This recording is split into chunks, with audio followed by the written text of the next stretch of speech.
pertemuan 9 perkuliahan penganggaran perusahaan, kita akan bahas terkait budget biaya pabrik tidak langsung.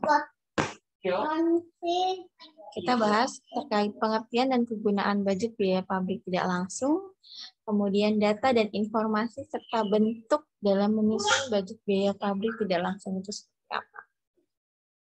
Kita pertama-tama sebelum membahas penulisannya, pertama kita harus tahu pengertiannya dulu. Pengertian biaya pabrik tidak langsung ialah budget yang merencanakan secara lebih terperinci tentang biaya pabrik tidak langsung selama periode yang akan datang. Sedangkan yang maksud dengan biaya pabrik tidak langsung adalah semua biaya yang terdapat serta terjadi di dalam lingkungan pabrik tetapi tidak secara langsung berhubungan dari kegiatan proses produksi. Jadi intinya yaitu terjadi di lingkungan pabrik tapi tidak langsung berhubungan dengan kegiatan proses produksi. Kegunaannya apa sih? Ternyata kegunaannya berhubungan sama 3 budget. Yang pertama budget harga pokok produksi, kemudian yang kedua budget harga pokok penjualan, terus yang ketiga berhubungan sama budget cash. Data dan informasi yang diperlukan dalam menyusun budget biaya pabrik tidak langsung itu ada 5. Yang pertama, budget unit yang diproduksi. Kemudian berbagai standar yang telah ditetapkan oleh perusahaan yang berkaitan dengan biaya pabrik tidak langsung. Biasanya ada standarisasinya dari perusahaan, seperti apa ada listnya.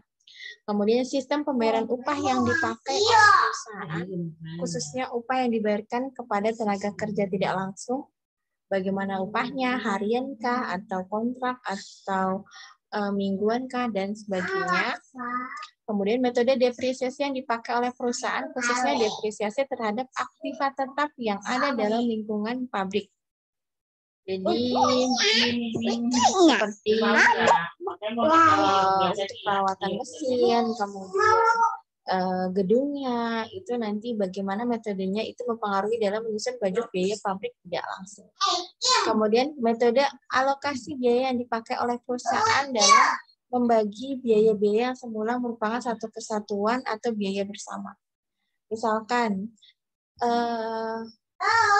dalam suatu perusahaan itu biasanya ada listrik, tapi listrik ada dipakai untuk biaya tidak langsung, kemudian listrik yang dipakai langsung. Nah, itu bagaimana metode untuk alokasi biaya listrik tersebut. Nah, itu biasanya sudah ditentukan. Kemudian jenis biaya-biaya yang masuk kategori biaya overhead pabrik. Itu ada biaya bahan mentah tidak langsung atau bahan penolong, biaya tenaga kerja tidak langsung termasuk gaji, kemudian biaya reparasi dan pemeliharaan, kemudian biaya yang timbul sebagai akibat penilaian terhadap aktiva, kemudian biaya yang timbul sebagai akibat berlakunya waktu tetap, kemudian biaya overhead pabrik lain yang secara langsung memerlukan pengeluaran uang tunai. Ini biasanya dilakukan sama kasir ya, uang tunai seperti misalkan butuh upah harian yang harus hari ini, berarti itu kan uang tunai yang keluar. Terdapat berbagai struktur organisasi untuk kegiatan yang dilakukan di pabrik, yaitu ada 2, ada departemen produksi sama departemen jasa, bedanya kan 2. Departemen produksi itu adalah di dalam pabrik mengolah bahan mentah menjadi barang jadi atau produk akhir dan menjadi bagian secara langsung memperoleh barang jadi. Biasanya disebut dengan BOP yang terjadi di pabrik produksi dikenal dengan BOP langsung. Kalau yang berhubungan sama produksi namanya BOP langsung, jadi strukturnya. Kemudian ada satu lagi departemen jasa. Itu departemen di pabrik yang menyediakan jasanya dan secara tidak langsung tidak ikut berperan dalam proses produksi. B yang terjadi di departemen jasa ini mungkin sebagian dari jasa yang disediakan digunakan sendiri. Nah, disebut juga nanti dia BOP tidak langsung. Dan kalau struktur organisasi kegiatan pabrik itu 2, departemen produksi sama departemen jasa. Departemen produksi yang berkaitan dengan kegiatan pengolahan barang, kemudian disebutnya BOP langsung. Kemudian departemen jasa itu yang tidak berkaitan langsung dengan kegiatan produksi, disebutnya BOP tidak langsung. Kalau dalam menentukan biaya tarik overhead tadi, dilaksanakan dengan 3 tahap. Yang pertama menyusun anggaran BOP-nya dulu, kemudian memilih dasar pembebanan BOP kepada produk yang mana, kemudian baru deh dihitung tarif BOP-nya. Susun anggaran BOP itu pertama ada kapitasi praktis, kemudian kapitasi normal, kemudian ada kapasitas sesungguhnya yang diharapkan. Kemudian memilih dasar pembebanan BOP pada produk, suatu produknya kah, biaya bahan mentahnya, biaya tenaga kerjanya, jam tenaga kerja langsungnya, kemudian jam musimnya. Terkait dengan produksi ini semua ya yang di pembebanan BOP pada produk. Kemudian baru di akhir nanti setelah ketemu penyusun anggaran BOP, kemudian dasarnya seperti apa, baru bisa dihitung tarif BOP-nya.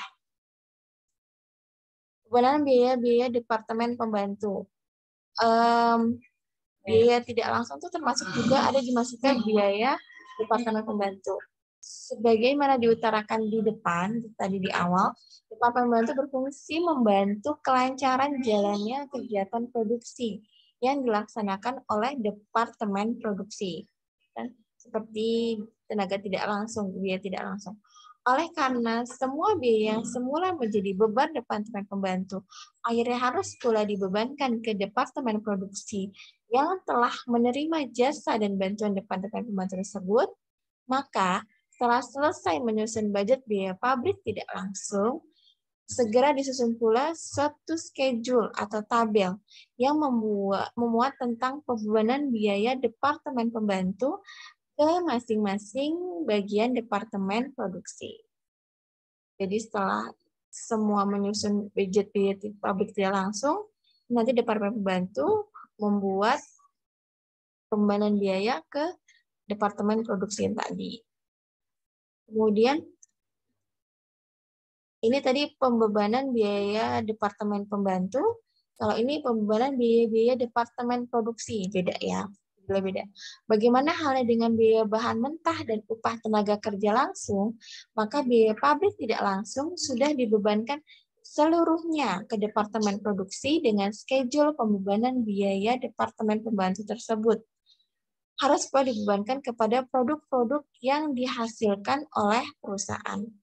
Produk yang dihasilkan oleh perusahaan itu pada akhirnya harus memikul semua biaya produksi, baik biaya bahan mentah, upah tenaga kerja langsung, maupun biaya pabrik tidak langsung.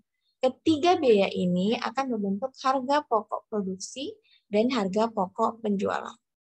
Jadi saling kait-mengait ya antara nanti biaya Departemen Produksi sama biaya-biaya di Departemen Pembantu. Biaya Departemen Pembantu tadi dialokasikan ke biaya Departemen Pembantu, kemudian biaya Departemen Pembantu tadi dialokasikan ke biaya Departemen Produksi, kemudian dari biaya Departemen Produksi tersebut akan dialokasikan ke menjadi harga pokok produksi dan harga pokok penjualan. Urutannya seperti itu. Dari Departemen Pembantu dulu, kemudian Departemen Produksi, kemudian ke membentuk harga pokok produksi sama harga pokok penjualan.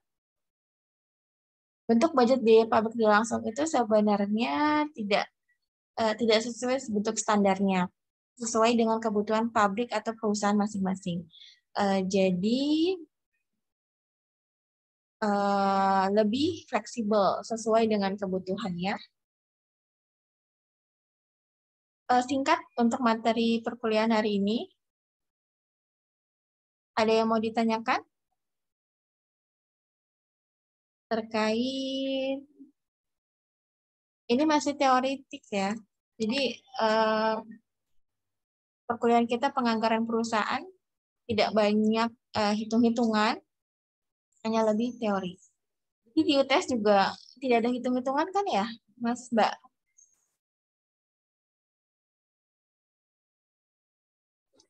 Nggak ada, Bu. Oh iya, benar. Jadi lebih teoritis. Mungkin untuk ada praktek kali ya nanti mata kuliah.